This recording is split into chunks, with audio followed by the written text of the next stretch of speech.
Missed an episode of your favorite podcast? Choose from over a decade of content in our archives, not just the latest episode. All free at GCNlive.com. This is your call to action. Get prepared, America. Economy, survival, energy, disasters. This is USAPrepares.com. Informative radio, educational radio. Interact now by emailing instructor at USAPrepares.com or text at 434-390-7953. Class, please take your seats. Now, your instructor, Vincent Finelli. Yesterday, we taught a class with Dr. Amber Abernathy from Missouri State University about conscientiousness and psychology. And I was on my best behavior. I'm going to try to do it 2 days in a row. I don't know if I'm going to be able to succeed at that today because I've got something on my mind that is really, really bothering me. And I asked Kyle if he would like to join me. And what we're going to be talking about is substandard, defective, planned obsolescence, fraudulently represented parts for all kinds of equipment. I'm talking about riding lawnmowers. I'm talking about the engines. I'm talking about bearings, wheel bearings, all kinds of things, headlights. And we're going to go through and explain to you what we have seen. And I'm going to ask Kyle for his comments. Is he seeing the same thing? Because, frankly, we are on the front lines, ground zero, if you will, of seeing this problem. And it absolutely, positively frosts me. Jason, thank you for engineering the broadcast. Kyle, thank you for being with us in the front of the classroom today. Good morning, Vince. I guess we'll put out another informative, boring broadcast. Well, you know, this I believe. Oh, okay, so there is this applies to this class. So there is a law called Gresham's Law. And Gresham's Law has to do with money. Now, you know, we all know that money is gold and silver. But Gresham's Law states, and I'm paraphrasing, that bad money drives out good money. Always. So what is an example of good money? That would be gold and silver, you know, tangible assets. What is bad money? Paper. Paper that represents good money, okay, like a Federal Reserve note. You know, it used to be that they called them silver certificates and gold certificates because a $5 gold note was redeemable at the Treasury for $5 worth of physical gold. And silver certificates were redeemable for physical silver. You just go to the bank and they would give you silver dollars for a piece of paper that said 1 or 5 or 10 or 20 on them. Okay. So the bad money drove out the good money because no one deals in silver today. You don't go to the pharmacy. You don't go to the Chinese factory outlet with a $5 gold piece and buy anything. They wouldn't know what to do with it, literally. And neither would a bank. That's one thing. So, I have noticed that bad products, low-cost products, drive out good products, quality products. So I've named it Vincent's Law. There's Gresham's Law and there's Vincent's Law. Vincent's Law is how low-cost, substandard, bad quality products drive out good products. And you'll know those names, and I can prove it right now with names like Craftsman of 1970 and before. S.K. Wayne, that's a company that made ratchets and sockets and wrenches and screwdrivers. Top quality. Okay? Husky was a company that made top quality, affordable wrenches. I have all of my, and sockets and ratchets and extensions. I have all of the tools that have the Husky brand name from the 1960s and 1970s that I bought. And they are my favorite tools. I also have all my SK Wayne and Craftsman. I have my dad's Craftsman tools from the 1940s. Top quality. And they have been driven down and beaten by a company called Harbor Freight Tools, which is the Chinese factory tool outlet. Okay. So that's Vincent's law. Bad products drive out good products. Another example of that is you go to Lowe's or Home Depot and you look at refrigerators. And they used to have names like Whirlpool, General Electric. Now they have names like Samsung and LG Gold Star. And they're substandard. They're flimsy, but they look really stylish with their polished and brushed stainless steel skins. But inside, they've got cheesy components. Okay.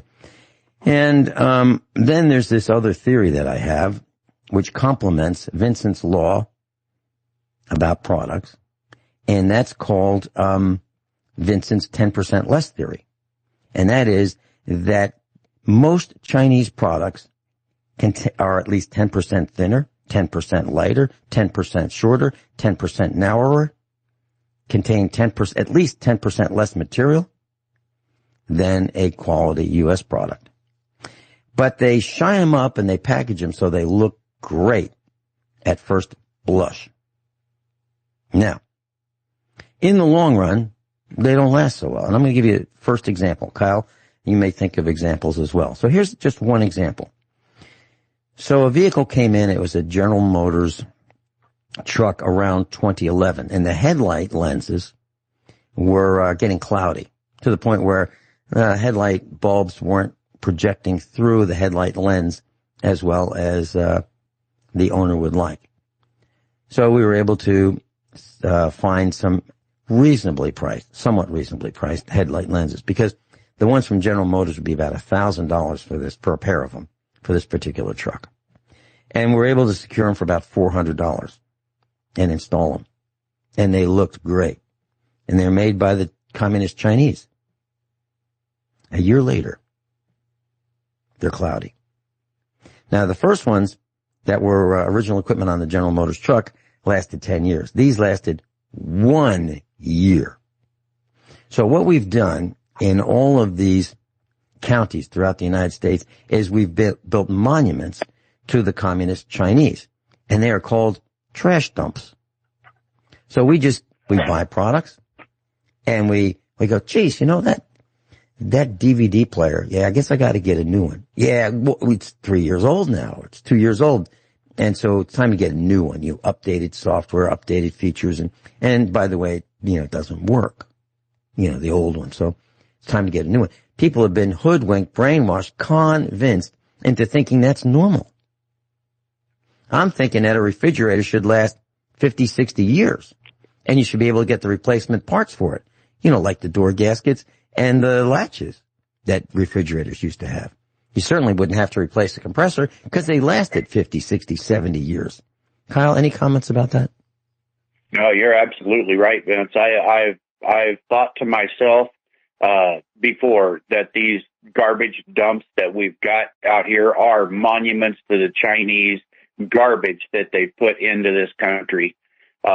You could mention cold steel, knives, like I did last time. You know, they've gotten thinner. In my opinion, they've gotten worse, but they've gotten a lot cheaper. It's interesting, you know, you were thinking about the plastic parts. A friend of mine had a Buick Century, Buick LeSabre, and he had a coolant leak. And I told him that I would come over and try to give him a hand on trying to find it. He said, no, I just want to take it to a mechanic. So he took it to this one shop that's in the town that's fairly close to us. And anyway, he says, he come out, the guy told him, said, well, you need all of this stuff right here, like $2,150 worth of stuff. And I said, I'll guarantee you that is not correct. that more than likely what has happened, what I've seen happen, is the necks. Either it'll be the intake manifold gasket, or it will be the neck of the plastic radiator that's going to be a problem. And so I told him I'd take it to another mechanic that I actually went to school with. Him and I were in auto mechanics class together, and he opened up a shop, and he's a very honorable guy. Sure enough, he went over there, and it was a cracked neck on his radiator, and he fixed it for $60. So it's just, but it's a plastic radiator. It's just like you said, my old 1977 Chevy pickup with a 10 type radiator. I take care of it. I mean, I don't let the coolant go terribly long without flushing it out. Maybe 3 or 4 years, maybe 5 at the most before I'll flush it out, clean it out. It is still the original radiator from 1977. But it's become so, people don't have to live by what they buy anymore. It's like you don't have to, in a sense, you don't have to depend upon it for your very life. You just depend. People buy new refrigerators because they think, oh, this just looks cooler and nicer, and it's got all these smart things, and I can tell what I need in my refrigerator when I'm not even home. I can look on my smartphone, and it tells me all this stuff. And you're right. The size of the compressors are so much smaller. The amount of insulation and the quality of the tin and the steel is smaller on the new ones. It's pathetic to me. And we're going to pay a very harsh price, I'm afraid, for the planned obsolescence that has been perpetrated on our society, and we have just swallowed it because the leaders of the country are not willing to stand up against it and fight it and bring the manufacturing back to the United States. So I got a call from our daughter, and she said, hey, Dad, the refrigerator quit running, and I've got all this food that's defrosting. What do you think? And I said, well, go get a hard start kit. I'm pretty darn sure that would fix it. That's like $10 or $15. I said, it'll probably cost you around $20 if you don't, get it on the internet. And you can wire that in. I'll talk you through it. She'd never done it before. And she said, no, I think I'm just going to get a new refrigerator. So she went to Lowe's and Home Depot and all those big box stores. And she found out what we already knew, and that is they don't have them. They don't have refrigerators that you can buy. They have refrigerators that you can look at. They have dishwashers you can look at, washers and dryers, etc. But they don't have a refrigerator stockroom where you could say, I'd like this one right here, this 20 cubic foot refrigerator.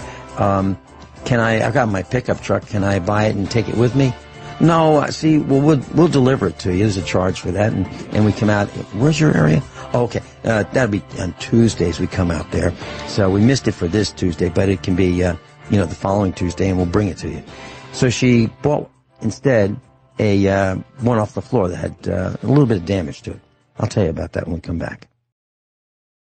So, class, you're going to find that you're going to agree with us. And this sets the stage for the next discussion, which is ball bearings. But back to the refrigerator and freezer combination. So it was a side-by-side. She ended up buying one of these, and she paid half price for it and it was like ridiculous in price, maybe $1,600 for this silly thing. And, but it was half price, and she needed one. In her mind, she needed one, so she bought this thing and got a pickup truck and brought it home. Okay. And so everything was good. And so she was really proud of it, and she was showing Mom and Dad, and she said, this is my new refrigerator. And it was either a Samsung or LG Gold Star, but I believe it was Samsung. So I opened the refrigerator door and I looked, and it had really this wonderful bluish color light, which made it look colder inside than it was. So it has this bluish LED light, and it has the drawer in the bottom of the refrigerator for vegetables. And so I closed the door, and a couple minutes later she said, "Hey, Dad, you left the freezer door open." And I said, "No, I didn't." She said, "Look, it's open. You got to keep it closed." I said, "Oh, okay." So she closed the freezer door, and I went in to look again, and she said, "You did it again. You left the freezer door open." I said, "No, I didn't. I didn't even go in the freezer side, which would be the left side." And I said, "By the way, where is you've got the bottom drawer for the vegetables, the middle drawer, where is that? I don't see it in here. Where you put your cheese and you put maybe if you had deli items, you put them in there. I don't see that. Where is it?" She goes, you're right. It doesn't have that." So, what I did was I closed the refrigerator door, and what happened. When you close the refrigerator door, the freezer door pops open. Why? Because it is so lightweight. It's that 10% or more law or rule or theory that I have that they take out so much material that when you close the refrigerator door, the pressure of just closing the air pressure pops open the freezer door. So I called up Samsung and I said, "I just want to tell you what's happening." And they said, "Mr. Finelli, you don't understand. You see, it's supposed to do that. You see, the pressure is relieved by, when you close the refrigerator door, the pressure is relieved by popping open the freezer door." I said, "Absolutely not. No American manufacturer has anything like that. You close one door and the other door doesn't pop open. That's ridiculous." And I wanted to say, ma'am, the only reason you have a job is because they were evening up they must have been low on some quota and they hired you. I wanted to say that, but I bit my tongue. So she's telling me that it's supposed to do that. So my daughter's thinking, Dad isn't paying attention. I'm thinking, what is with this cheesy thing? So I'm feeling the door and there's nothing to it. They couldn't take another fraction of an ounce of material out of this because they've already done it. It's as light, as thin, and cheesy as possible. But it looks beautiful and until you lean against it and put a dent in the door, right? So that is the status of things. We are buying things. We've been convinced by these Chinese manufacturers that looks and features are where it's at. Longevity, don't worry about it. Kyle, any comments before we get into ball bearings? Yeah, I agree, Vince. And jumping just for a minute, back to the headlights.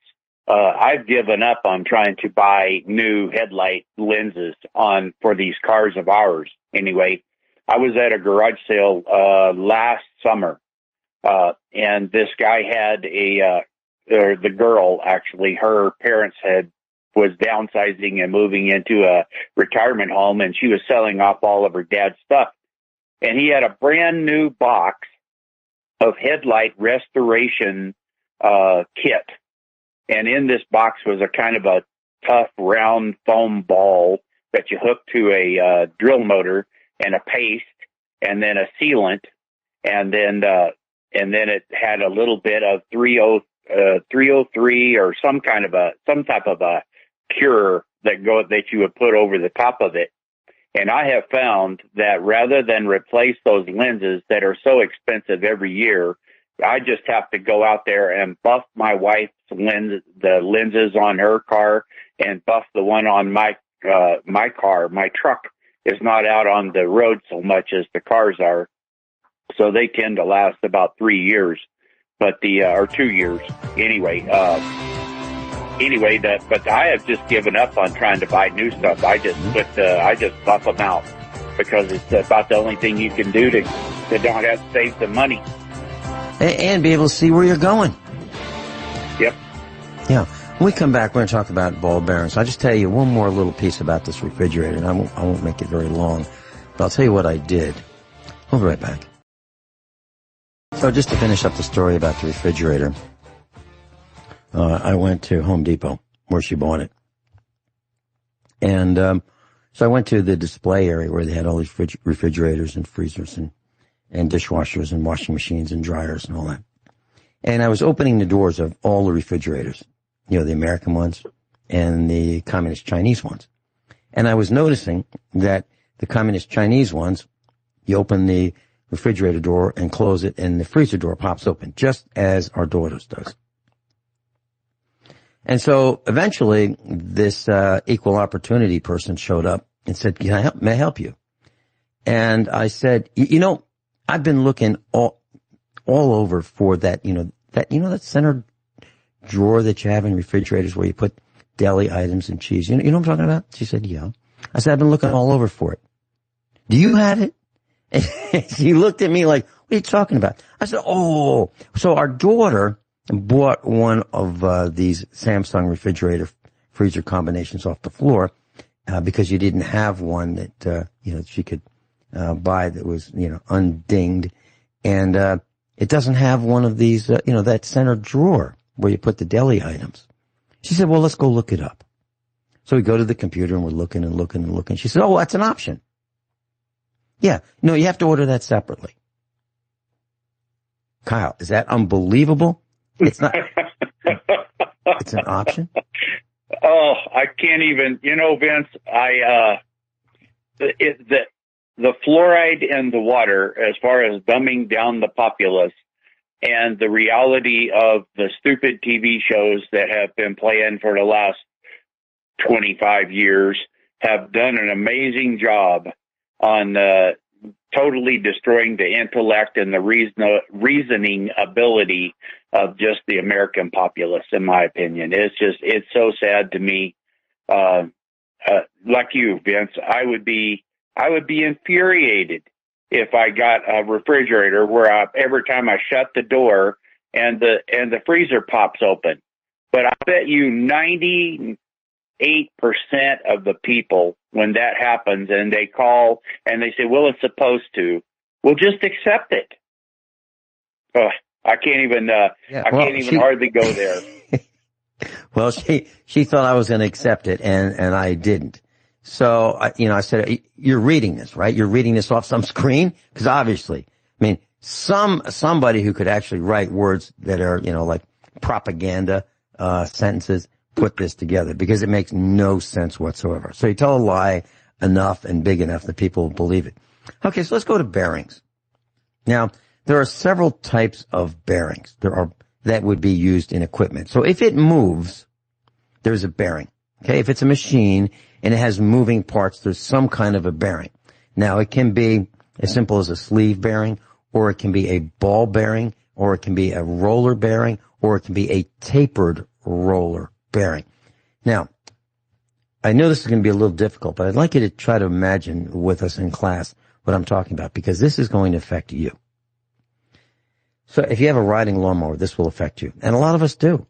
So I'm talking about the kind that you can buy at the Chinese factory outlet that say names like Troy Built, Cub Cadet, Husqvarna, Craftsman, all those names. MTD, which is Murray,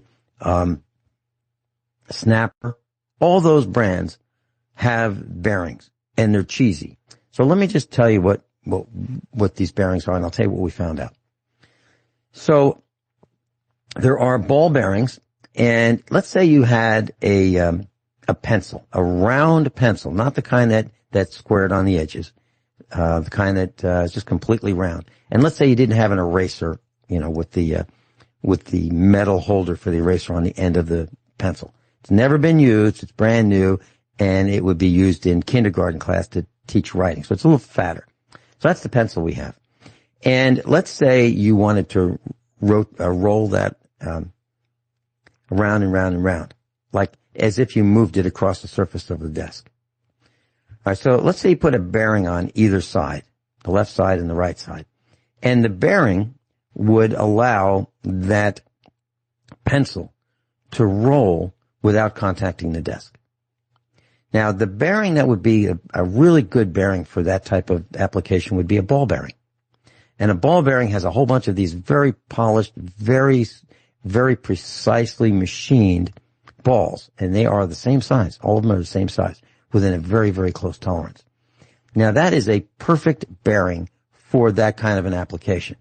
But what it's not the perfect bearing for is sideways loads. So if you just press down on that pencil and you rotate it, a ball bearing is perfect for that. But if you have side-to-side movement, that's not the kind of bearing you want. In that case, you want something called a tapered roller bearing. Now, a tapered roller bearing is somewhat cone-shaped, And they used to be used on the front axle spindles of automobiles. And you could adjust these with a nut. You tighten them a little bit and make the bearing tighter, or you could loosen that nut. And there's a cotter pin that holds the nut in place. It's called a castellated nut. And you could have more or less force on the bearing to keep it in place. Now, the reason that they use those kind of bearings instead of ball bearings is because when you went around a curve, there were lateral forces on that bearing. Okay, that's why they used them. It's a brilliant design. And I still have the original bearings, front wheel bearings, of this tapered roller design that you could grease and lubricate yourself and maintain them, and they would last a long time.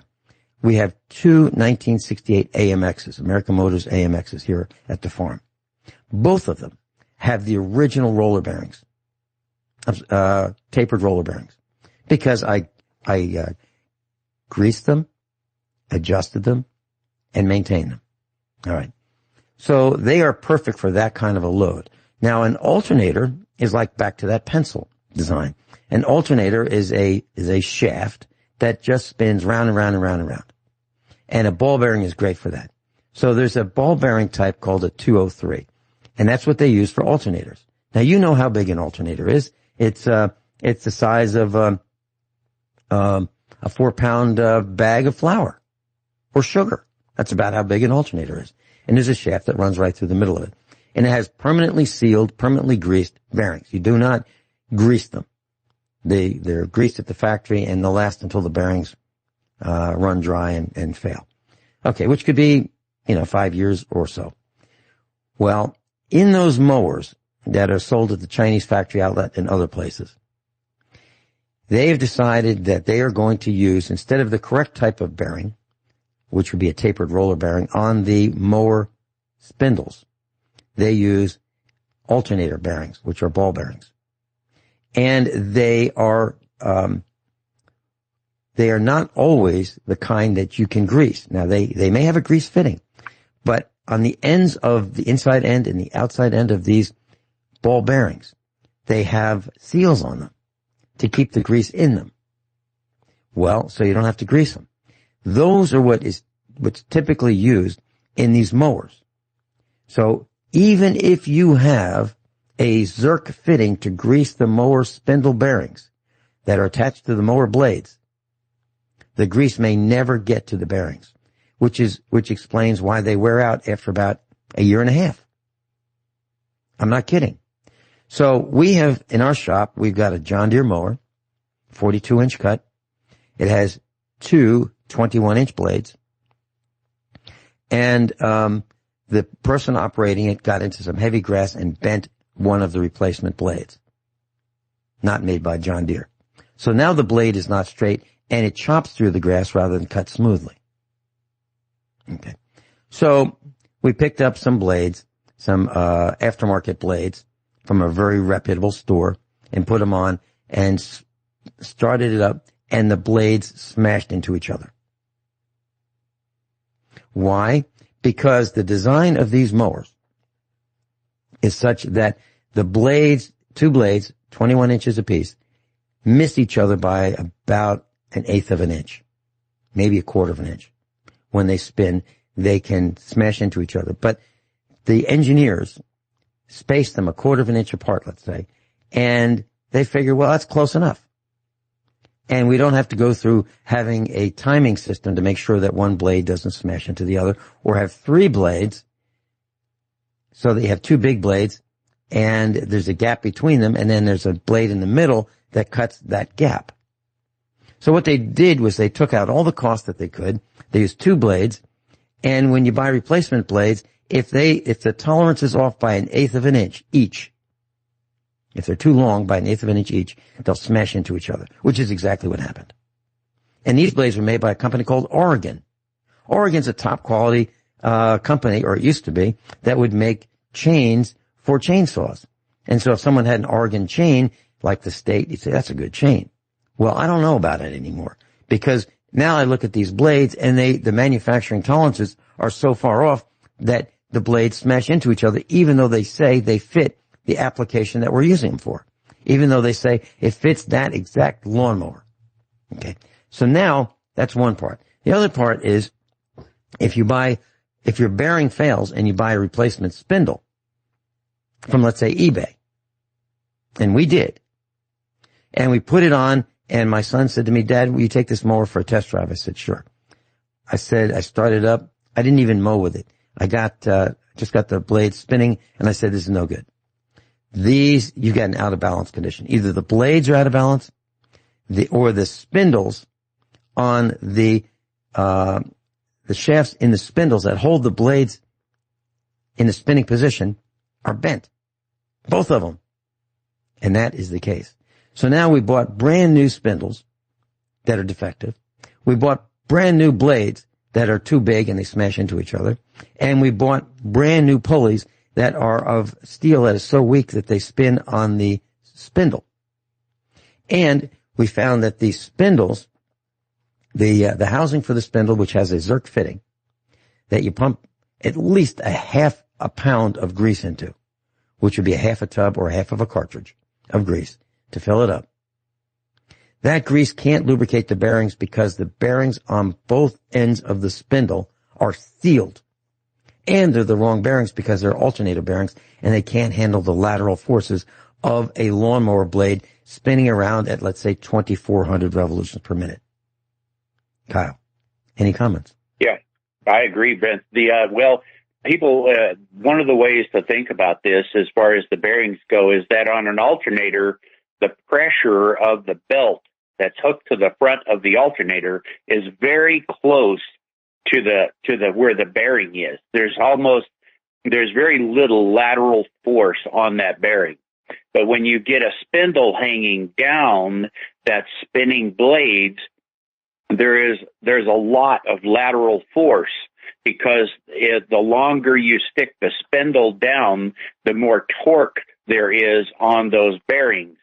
It's the same thing as why the front load washing machines wear the bearings out in the back really fast. I mean, compared to the old style Maytags that'll go for 30 or 35, 40 years. My daughter, I'll finish this after the break. I can hear the music. Yeah. And so, class, what we're talking about is two different things. Substandard engineering and substandard materials combined cause forced obsolescence, and you're all paying for it. Wish we had more time for this hour of USA Prepares. There's so much to go through. Kyle, back to you.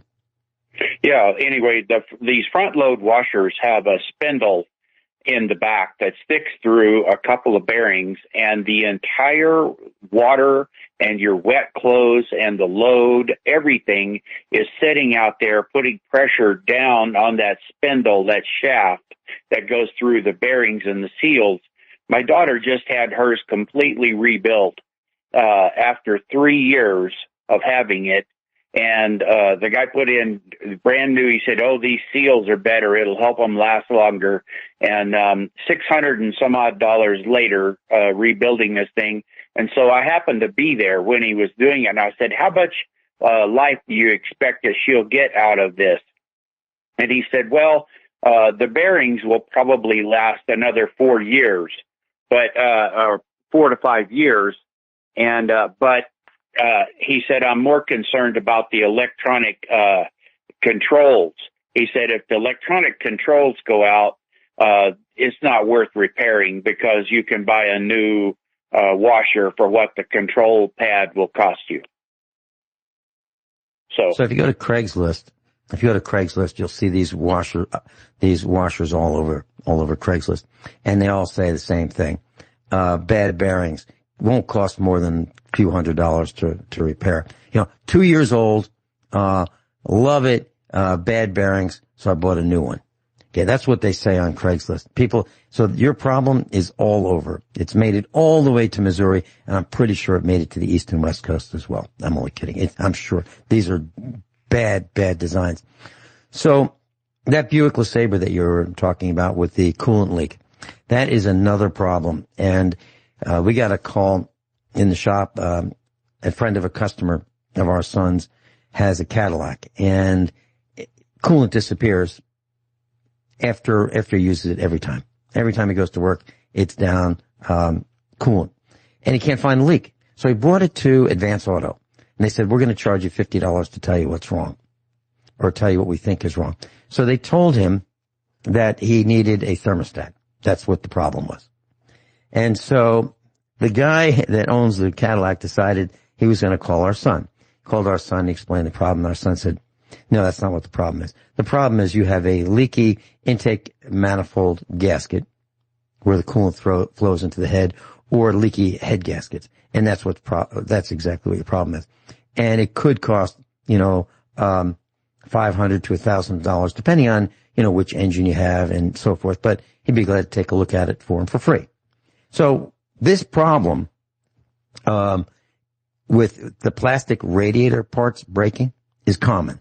Plastic hose couplings breaking is common. We didn't used to have that. All of that was metal. Every bit of the cooling system was metal. The impeller on the water pump, the hose connections, the radiator, end caps, all of that was metal, and we didn't have these kinds of problems. Now we do. Not only do we have these problems, we have 7 different kinds of antifreeze because of the different metals involved in the engine. So if you have an engine with an aluminum head and a cast iron block and an aluminum heater core and an aluminum radiator, you need one kind of antifreeze. Well, depending on whether it's a Ford, Chevy, a Chrysler, or an Asian car, or a German car. So there's 7 different kinds of antifreeze at least. There's pink and yellow and orange and violet and green and light yellow. Just to name a few. And they're not necessarily compatible with each other. And some of them will eat plastics and some of them protect plastics. Some will eat metal and others will protect metal, and you just can't mix them. You have to know exactly what you're doing. And the guys behind the counter, would you really trust them? I wouldn't. So we're seeing all kinds of failures in terms of cooling systems because of that. I wanted to mention one other thing, a couple other things quickly. So we have a Cub Cadet lawnmower 42-inch from 1960. It's got the original bearings and the mower. We've worn out 3 engines. We bought it used. It's on its 3rd engine, but it still has the original tires, the original tire tubes, the original bearings, the original transmission, the original generator, starter. Everything is original except the engine block has been replaced with the engine block and piston and crankshaft has been replaced. And it's on its 3rd one. And it's probably going to go another 20 years. But it has the original tires and tubes. Now, and we have also a new, relatively new, 20-year-old Cub Cadet. Both of them have been put in the garage out of the weather. We don't leave them outside. And after a couple of years, the new Cub Cadet, which is 20 years old, wouldn't hold air in the tires because it has Chinese tire tubes, Chinese tires. And the latest, so put in new replacement tire tubes. Of course, they come from China. Chinese rubber parts are lousy, substandard. They're hoses. They're air hoses from Harbor Freight. I've got 100 feet of hose, and it's blue. When have you ever seen an American hose for an air compressor for filling up tires blow? When? Never. Never. But the Chinese ones do. So, Chinese rubber products, in my opinion, are the worst on the planet. Kyle, 10 seconds. Any comments? Well, we're in for deep trouble, folks. Buy the best you can afford, because if you're preparing, you want the best, not something that's this cheap. Yeah. Yep.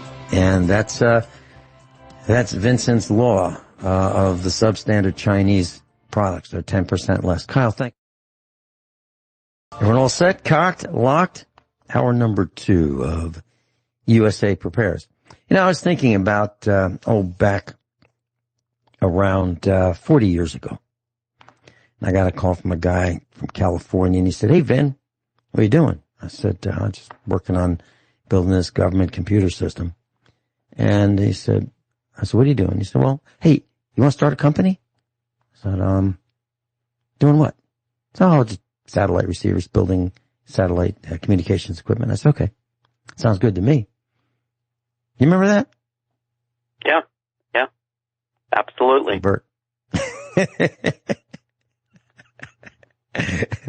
Yeah, that was pretty neat, huh? Yep. Yeah. So, interesting. interesting times. When it was a little bit more than a garage, but not a lot more than a garage. Yeah, that's right. That's right. So we took over. We took over the lot. Yeah, tell the class about that.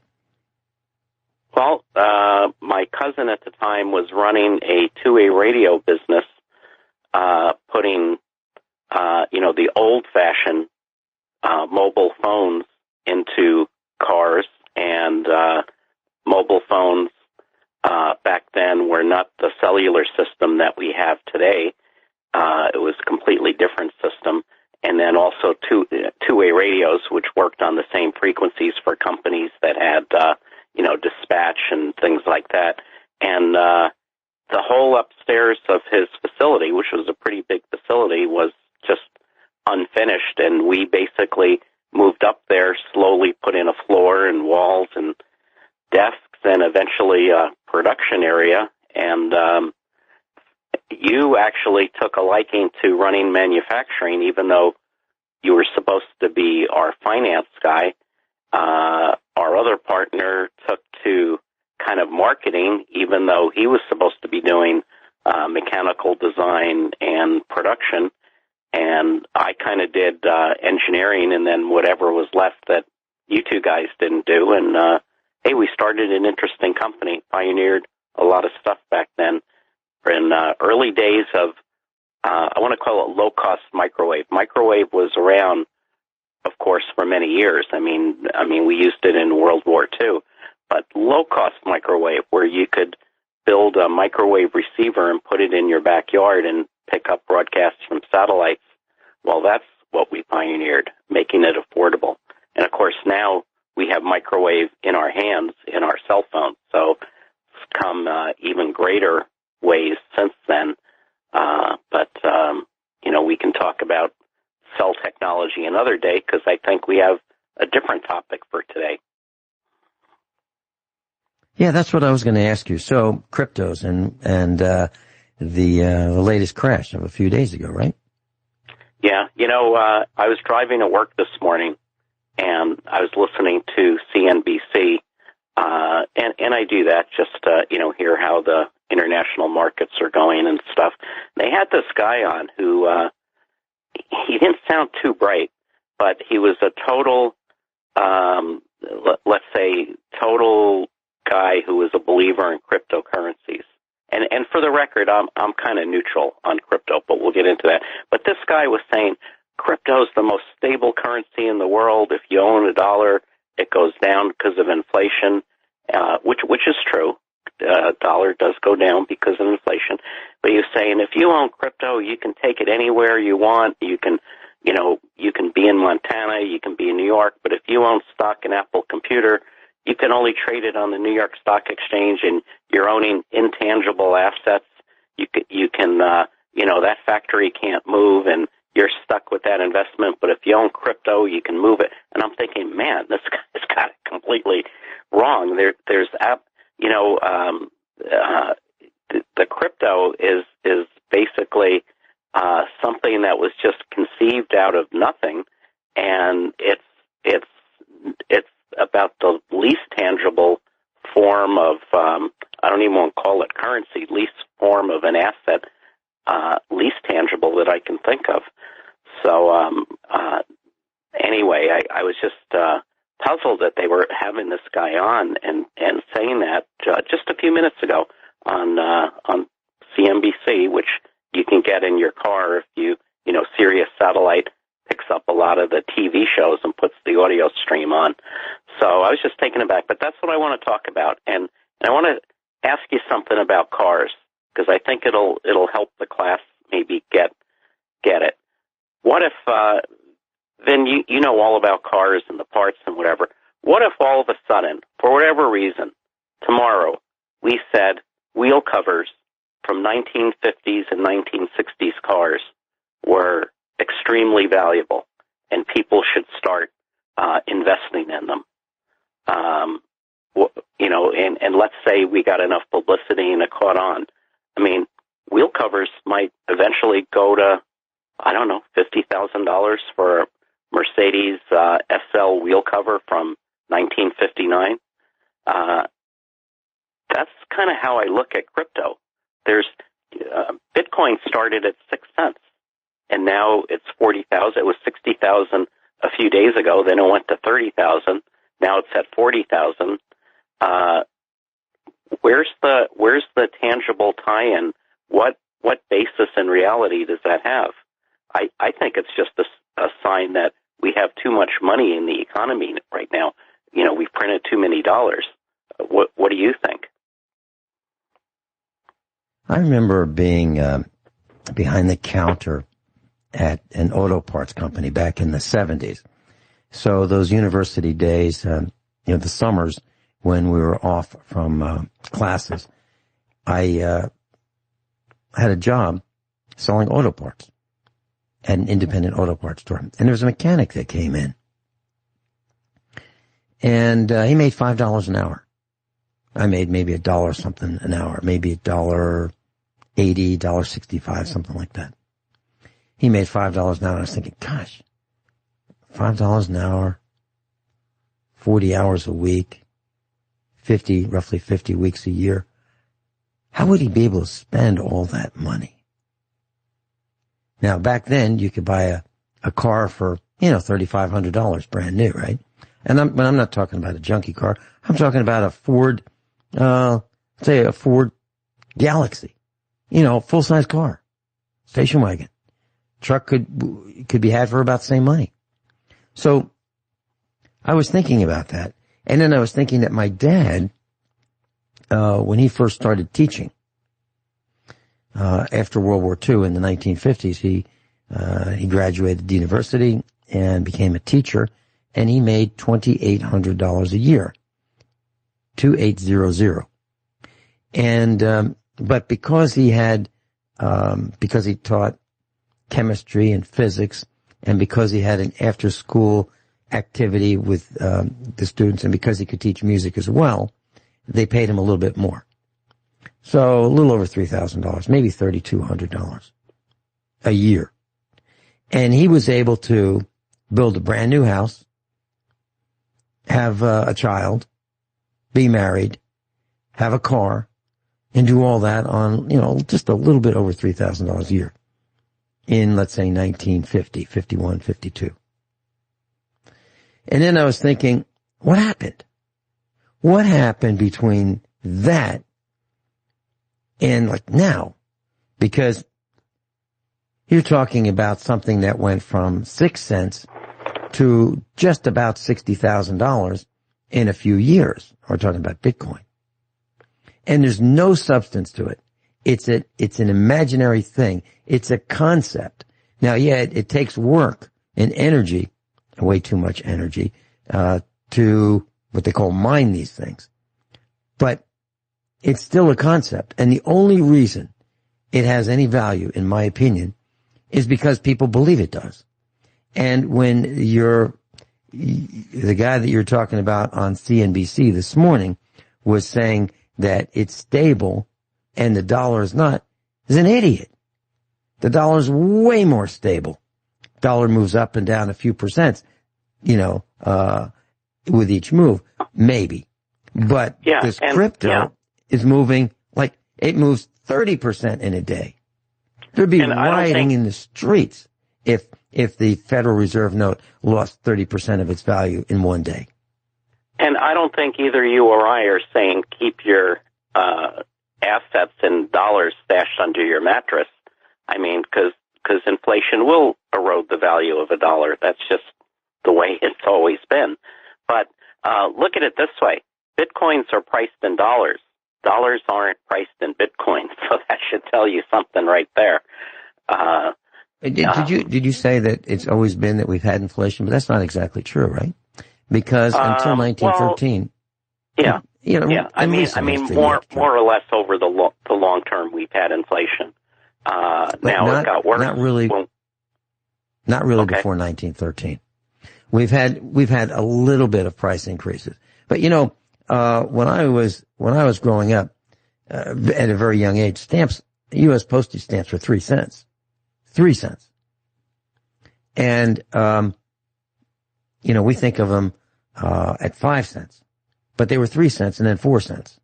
So for years and years and years, before the Federal Reserve got involved, we didn't have real inflation. Before we got involved in world wars, we didn't have much inflation. But you put the world wars in and you put the Federal Reserve in, now it's like every year the purchasing power of the Federal Reserve note is less by, as what you said, by design. Please continue. Yeah, and since Reagan and Volcker and what they did back in the 80s to kind of stamp out rampant inflation, we've had more or less a slow, controlled inflation. And I'm not saying whether that's good or bad. It's just systematic in how our Federal Reserve operates, how our world economy operates. And we do still, lucky for the U.S., have the number one reserve currency of the world. So, but getting on to cryptocurrency, so basically it's out of nothing. I mean, how can somebody say something that started off at 6 cents that even the creator said when it hit parity with the dollar, he thought he had achieved, what he was set out to do. So that would be $1 per Bitcoin, then goes on to $60,000 per Bitcoin. How can anyone say that's anything more than just a game? I mean, it's similar to the tulip mania in the 1600s, where tulip bulbs were being sold for extraordinary prices, or more recently the dot-com bubble that we had, 99, 2000. I've got one quick question. Did anyone in the official capacity of the panel at CNBC say to this guy, "You're an idiot. You're an idiot. This thing, cryptos aren't stable. Are you kidding me?" Like Litecoin went in the last couple of weeks up to over $300, back down to $200. I call those people at MSNBC, CNBC, those talking heads. I call them the bald-headed shills. That's my term for them. And I don't watch those guys on TV. I don't listen to them on the radio because I know what they're up to. I'm talking about, like Kramer and those guys. So, Bert, did anybody on that panel of experts from CNBC this morning call out that alleged expert, the guest whom they were interviewing, as delivering outright fraudulent information? Well, I had to park my car and come into the office, so I didn't continue listening. But I have since then tried to get the video, but it seems like they want me to sign up to some premium service in order to download the video now. So I'm not sure how that ended up. But I will say, I wouldn't put CNBC the same as MSNBC. I think they're run by two different teams of management. I will say I've seen a wide range of views on CNBC, and they have had skeptics on cryptocurrency and outright bears and people calling it, just, kind of just either a scam or at least a bubble. And so they've had a wide range of views. So I think I'm sort of answering your question that they weren't promoting it, just this guy was promoting it. And I understand that. But they didn't call him up short. At least you didn't hear him calling him up short, saying, "Whoa, what are you thinking? This is nuts. We can't let our audience fall for this nonsense." I mean, cryptos are stable. That's ridiculous. They let them go. As you mentioned this, I was thinking about one of the people I really do not respect in this world, and that's Elon Musk. Now that guy can say, he can manipulate the price of Bitcoin and cryptos easily, mostly Bitcoin, by saying, we're going to accept Bitcoin for Tesla cars. And then the price of Bitcoin goes up denominated in Federal Reserve notes. And then he can say, and he did, that we're not going to accept Bitcoin. And then the price collapses. Now, he could make a fortune just by saying the equivalent of, he could be on one of his appearances, video appearances, and he could say, Bitcoin, just that, okay? Not saying anything, just intimating that he's not happy with Bitcoin, and the price could fall. Well, that's Something exactly is what wrong happened. with the market. Yeah. Something is really wrong with a market that can be manipulated that way. And we've got to get, class, I suggest that you be reasonable. I'm not saying that Bitcoin's not, one way to go. I actually have Bitcoin. I really do. I haven't sold any. We talked about buying Bitcoin at $750 right here on USA Prepares. And I thought, this is crazy. I'm going to be in hot water with my family if I buy Bitcoin at $750. That's what I said.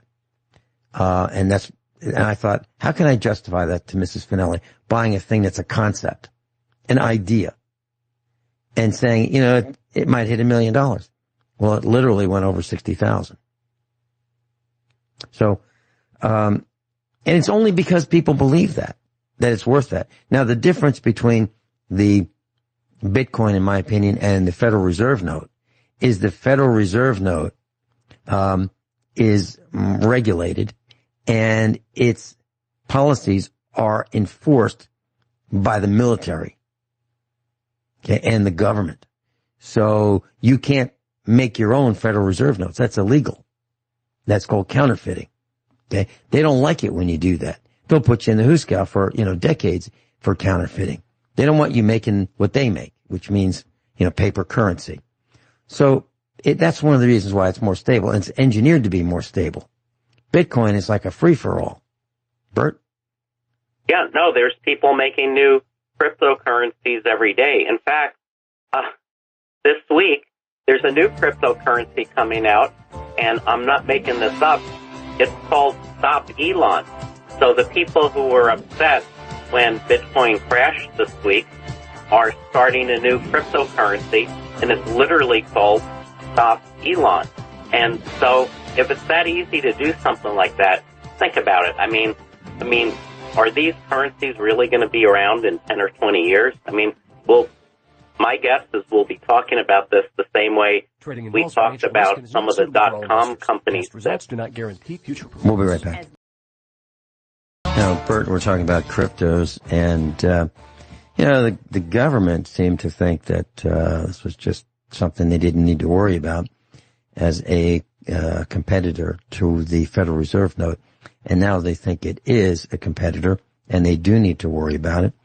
And there are moves ahead to require reporting. So the Internal Revenue Service is now, I don't know if it has happened, but I think it has, that they are now requiring transactions of $10,000 or greater measured in Federal Reserve notes in cryptocurrencies to be reported to the IRS. So now the IRS and the federal government are trying to track what's being purchased by cryptocurrency. Now, to add to that, there's a gal that y'all know of. Her name is Hillary Rodham Clinton, and she was in Pakistan, and she was talking to a senior newspaper editor in Pakistan, and she said that the percentage of taxes on gross domestic product in Pakistan is among the lowest in the world. We, in the United States, tax everything that moves and doesn't move. And that's not what we see in Pakistan, she said. So our government is interested in taxing everything that moves and does not move. And if you think that is an exaggeration, there's personal property tax, there's sales tax, there's real estate tax, there's liquor tax, there's licenses, there's fees of everything you can possibly think of. So registrations, library cards, library fees, parking tickets, everything you can think of. The government is interested in extracting revenue from you for every single thing they can think of. So they are going to track cryptocurrencies.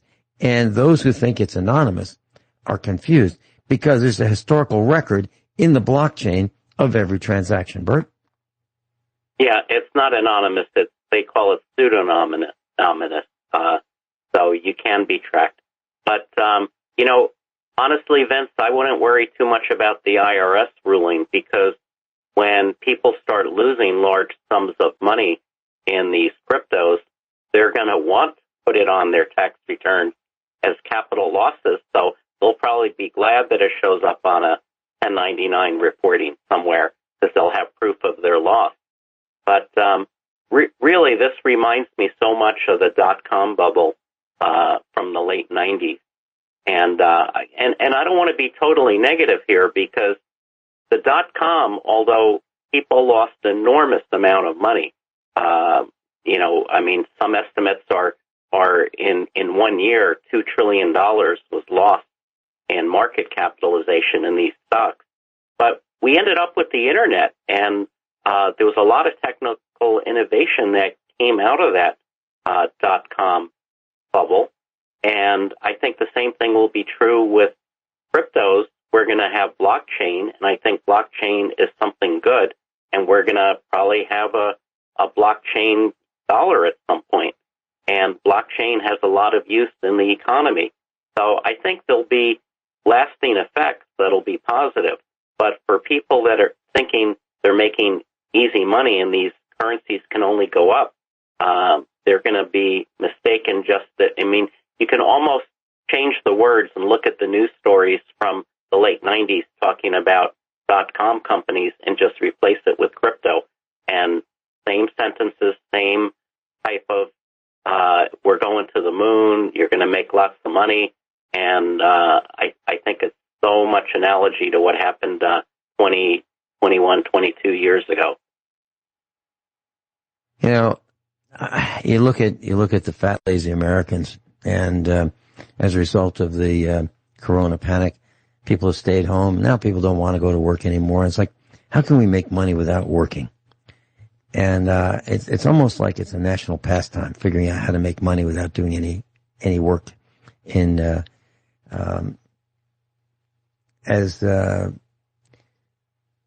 for compensation for your work, receiving funds.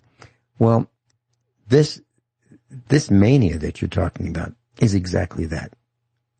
And I think that the little people, and I am one of them, the bottom 93%, as Rich Sheehan says it, I believe that the little people can look up to the big people. And I'm talking about guys like Elon Musk, and they say, gosh, that guy made, billions of dollars overnight.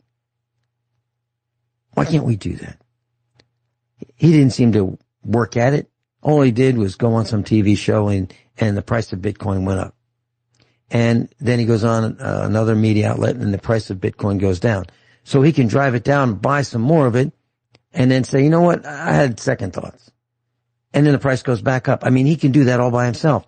And the little people are looking at that saying, wow, I wish I could do that. There's got to be a way I can do that. So they try to ride this gravy train. And, within a space of about a month, Bitcoin went from, in May, 37,000. But in April, it hit a high of 63,000.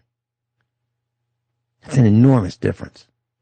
And so I keep thinking about this guy who was the expert being interviewed, on that, radio broadcast you were listening to as an alleged expert.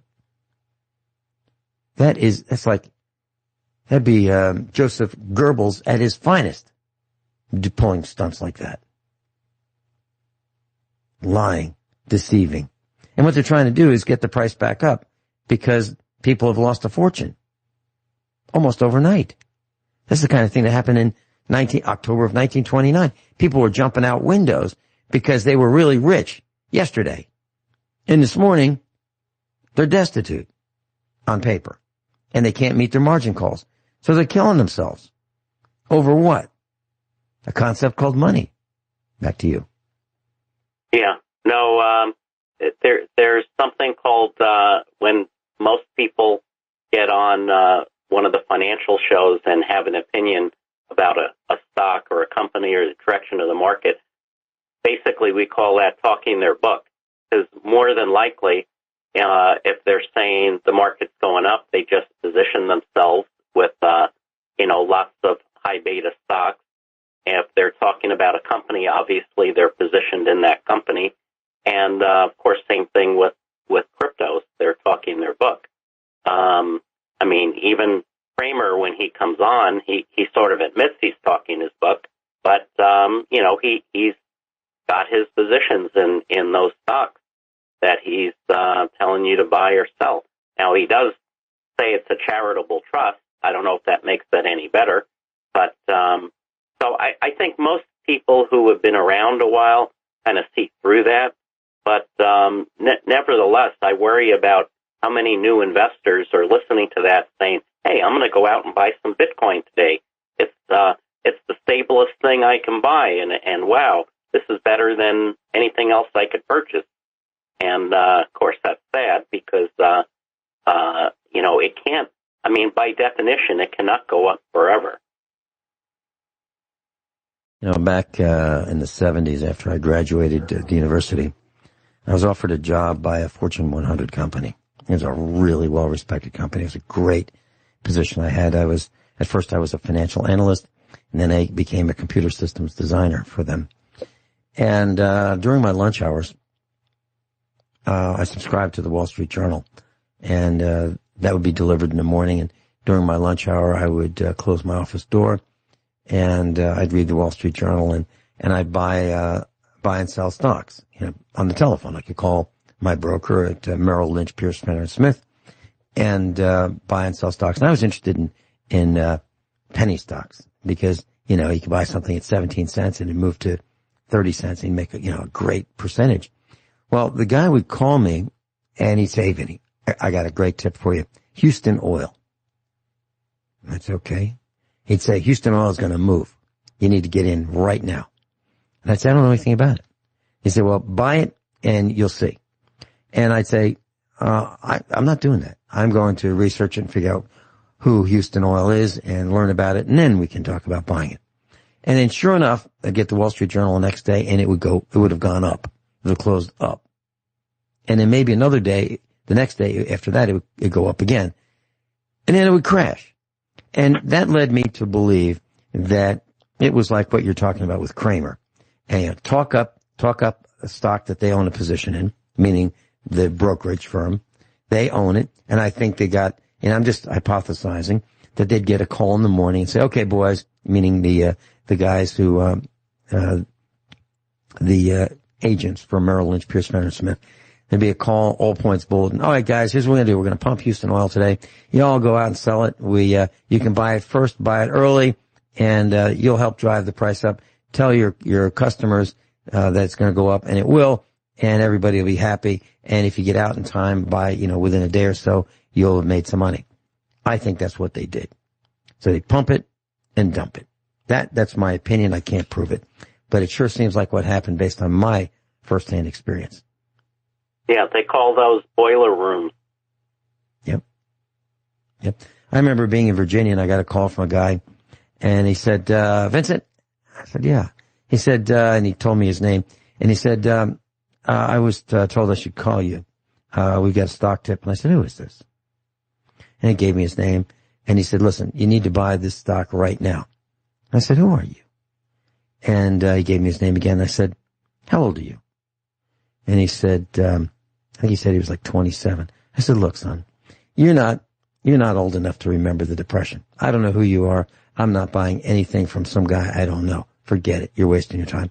And I disconnected the call. But that is one of those boiler rooms. Oh, and I asked him, so where'd you get my name? Oh, you were referred. By who? No one can seem to figure out who I was referred by. But I was referred. And it was a really good referral because, I was supposed to be the pigeon that he was going to sell stock to. So you're absolutely right about these boiler rooms. And I don't talk very much to people whom I don't know. I certainly don't trust some guy that I can't go out and wring his neck. Oh, you're right. Please continue. Yeah. So So I really see a lot of analogy between what happened with the .com bubble and what's going on with Bitcoin and the other cryptos.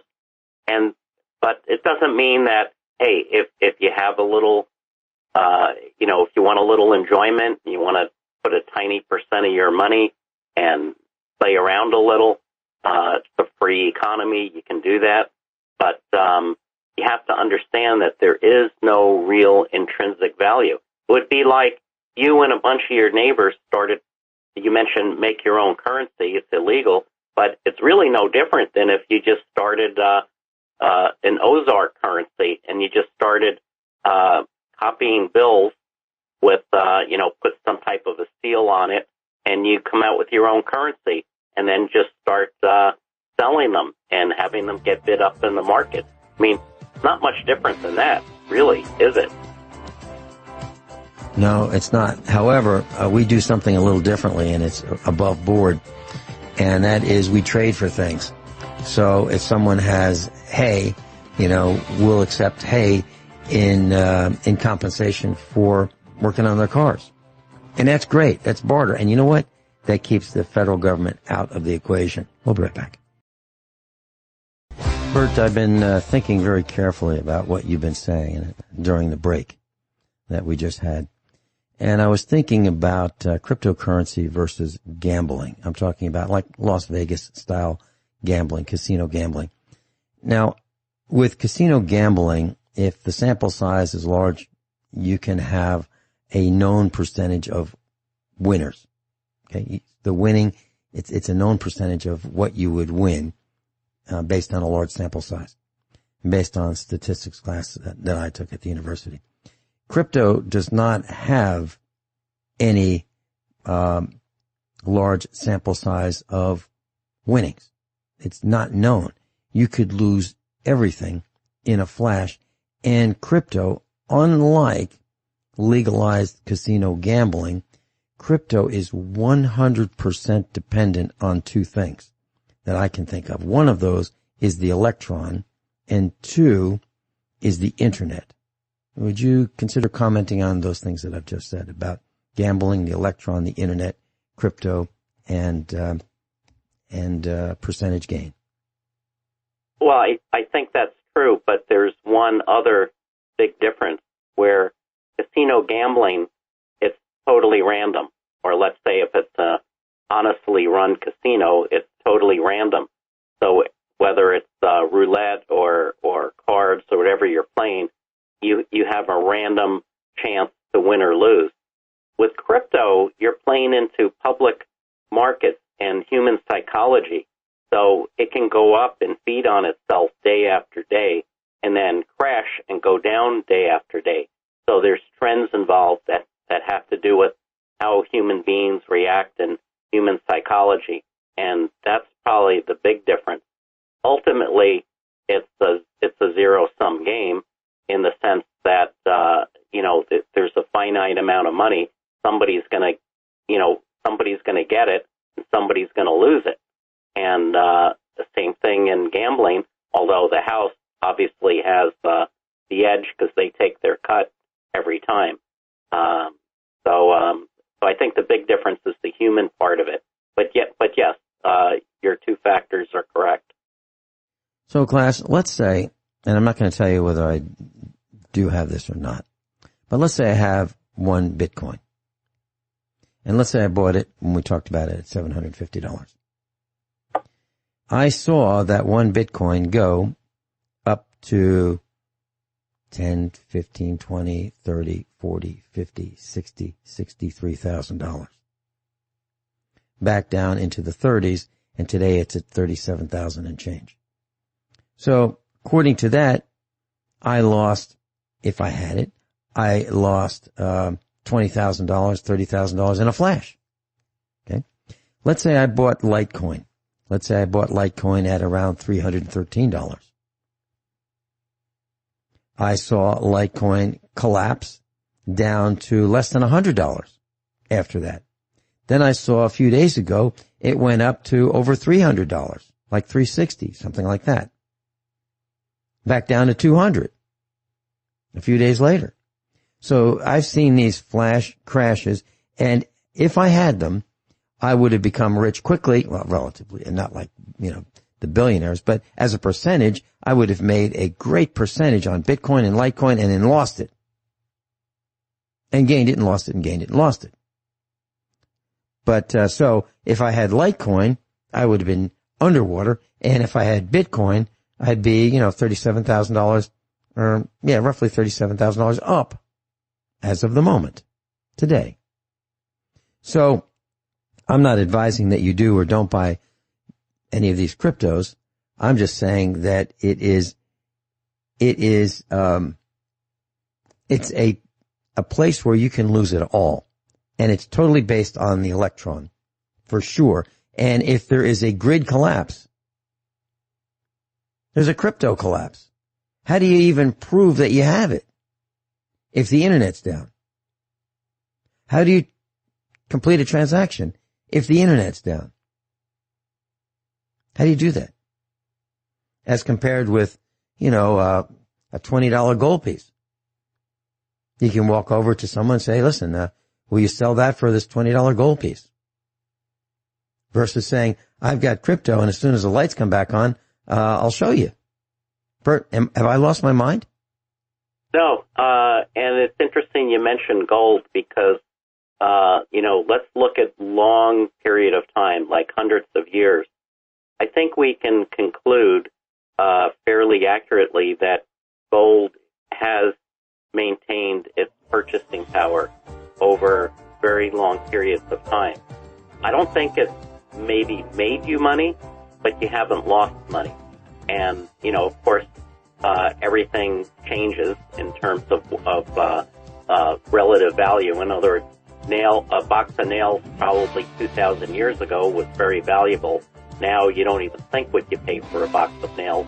But, maybe if we put it more in terms of something like food or housing, gold has been stable, more or less, for 200 years. The dollar has been, loses a little bit every year. Yeah, remember Gresham's law. Yeah. Remember Gresham's law? Bad money chases out good money. Bad money is paper money, or the representative of it, and gold and silver